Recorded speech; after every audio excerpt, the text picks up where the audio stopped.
체온을 1도만 높이면 면역력은 5배 높아지고 노화 속도와 기억력 감퇴 속도도 늦춰주는 효과가 있다고 합니다. 일본에서 인기를 끌었던 체온 건강법이란 체온을 정상 범위 내에서 평소 수준보다 섭씨 1도 높이면 면역력이 강화되어 질병을 막고 젊음을 유지할 수 있다는 원리입니다. 1. 체온 올리면 기억력 감퇴 방지 도움이 됩니다. 몸을 평소 체온보다 따뜻하게 하면 혈액 흐름이 원활해지면서 면역 기능을 가진 백혈구의 활동력이 높아집니다. 체온이 1도 올라가면 면역력이 5에서 6배 높아지고 1도 내려가면 30% 사인 낮아집니다. 건강한 사람의 정상 체온은 섭씨 36.5에서 37.0도 사이입니다.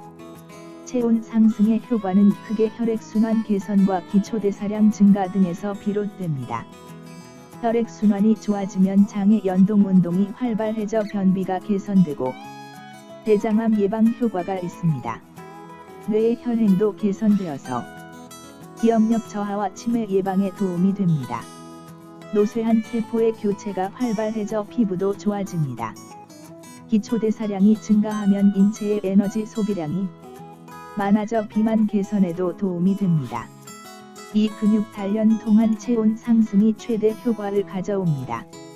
체온을 올리는 방법은 매일 한 번씩 올리는 것과 항상 높게 유지하는 것, 두 가지로 나누어집니다. 매일 한 번씩 올리는 방법은 아침마다 30분 걷기, 자외선인 햇볕 쬐기, 수시로 따뜻한 물 마시기, 자기 전 섭씨 41도에 더운 물로 목욕하기 등이 있습니다. 목욕물이 42도 이상으로 올라가면 교감신경이 자극받아 인체가 스트레스를 받습니다.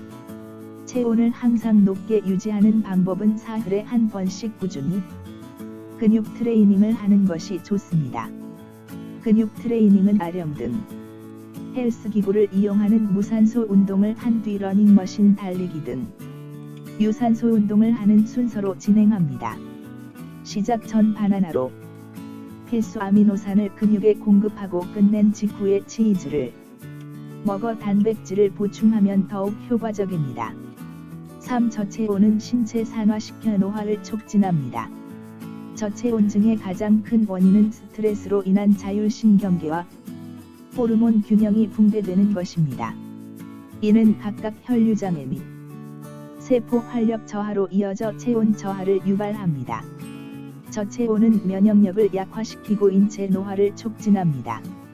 저체온을 유발하는 스트레스를 억제하려면 무엇보다 수면의 질이 중요합니다.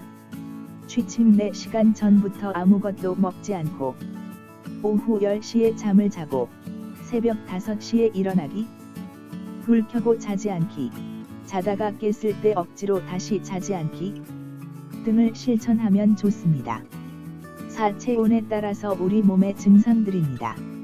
우리 몸의 면역체계에 이상이 생기면 제일 먼저 체온의 이상 신호가 나타납니다. 감기나 폐렴에 걸렸을 때 몸에서 열이 나는 이유도 바로 몸의 면역 반응입니다.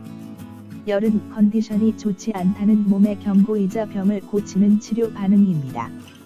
몸이 따뜻해지면 세포의 신진대사가 활발해져 면역력이 높아집니다. 아래에는 체온 변화에 따른 몸의 반응 온도입니다. 27도 죽은 사람의 체온입니다. 29도 동공 확대가 됩니다. 30도 의식 불명이 됩니다. 33도 동사 직전의 체온, 환각이 보입니다. 34도 물에 빠져 34도 경우 소생 가능성 50%입니다. 35도 암세포가 활성화됩니다. 35.5도 배설 및 알러지 장애 발생합니다. 36도 체온을 높이기 위해서 몸이 떨리는 현상입니다. 36.5에서 37 일상적으로 살아가는 정상 체온입니다. 38도 체내의 활동성이 최고조에 이릅니다. 5. 차가운 몸은 만병의 원인입니다. 물을 차게 하면 얼음이 되는 것처럼 모든 물체는 차갑게 하면 딱딱해지는 성질이 있습니다. 체온의 중요성을 건강검진 항목에서 빠진 정상 체온을 36.5도로 알고 그렇게 배웠지만 지금 자신의 체온이 몇 도인지 알고 있는 사람은 많지 않습니다. 더구나 현대인 중에 많은 사람이 저체온이라는 사실을 아는 사람이 별로 없습니다. 육의학은 발달했는데 병은 왜 더 늘어날까요?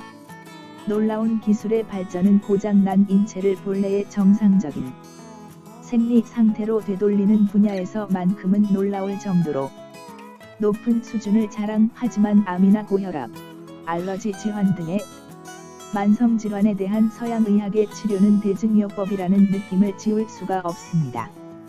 수술로 잘라내고 항암제로 말살하는 등 암이라는 병의 결과를 없애는 데만 혈안이 되어 있을 뿐 그러한 결과를 일으키는 원인에 대한 치료는 시작조차 못하고 있습니다.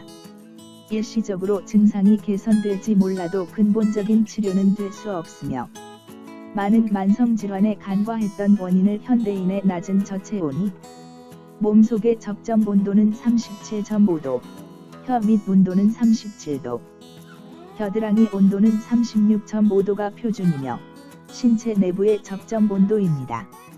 7해열제, 진통제가 몸을 차갑게 만듭니다. 화학약품이나 식품 첨가물, 보존료, 식품 내 잔류농약 등의 화학물질을 체내에 들어오면 반드시 몸을 차게 하는 작용을 하며 화학물질은 인체 내 또는 자연계에는 존재하지 않습니다. 그렇기 때문에 인체에 들어오게 되면 스트레스를 일으켜요. 교감신경을 긴장하게 만들고 혈관을 수축시키며 혈류를 악화시켜 몸을 차게 만드는 것입니다. 팔땀을 많이 흘리면 저체온증을 의심해야 됩니다. 스스로 냉증이라 인식하고 있는 사람은 물론 그런 인식이 없는 사람, 오히려 상반신에 땀이 너무 많아 더위를 많이 느낀다고 생각하는 사람 중에도 실제로는 냉증인 사람이 많습니다. 상반신에 열이 많은 사람의 경우는 하반신이 차기 때문에 그 혈액, 기, 열이 상반신으로 올라가는 증상이므로 냉증 또는 저체온으로 분류할 수 있습니다. 땀을 많이 흘리는 것도 일종의 냉증이며 비에 젖으면 몸이 차가워지듯 여분의 수분은 몸을 차갑게 합니다. 따라서 몸에 수분이 많은 사람은 냉증이 있다고 봅니다. 알러지 증상은 몸 안의 여분의 수분을 버리고 몸을 따뜻하게 하려는 반응입니다. 알러지 환자의 급속한 증가 원인은 현대인의 저체온증이 서양의학이 알러지의 원인 물질로 보는 꽃가루, 집먼지, 곰팡이, 우유, 고등어, 계란 흰자 등은 사람의 체질에 따라서 알러지의 원인됩니다. 구만병의 근원은 하나, 혈액 오염에서 시작됩니다.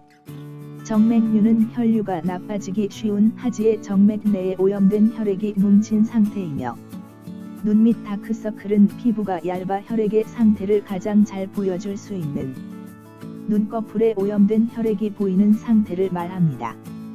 혈액이 오염되면 인간의 몸은 발진이나 염증, 고혈압, 출혈, 혈전 등의 증상을 보이는 것은 혈액 오염에 대한 경고 반응을 합니다.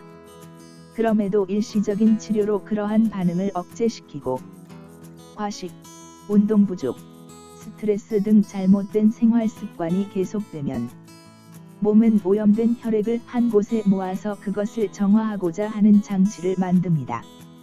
그것이 바로 암이 되는 원인이라고 합니다. 건강하게 오랫동안 이 세상에서 행복하고 즐겁게 살아가기를 진심으로 소망합니다.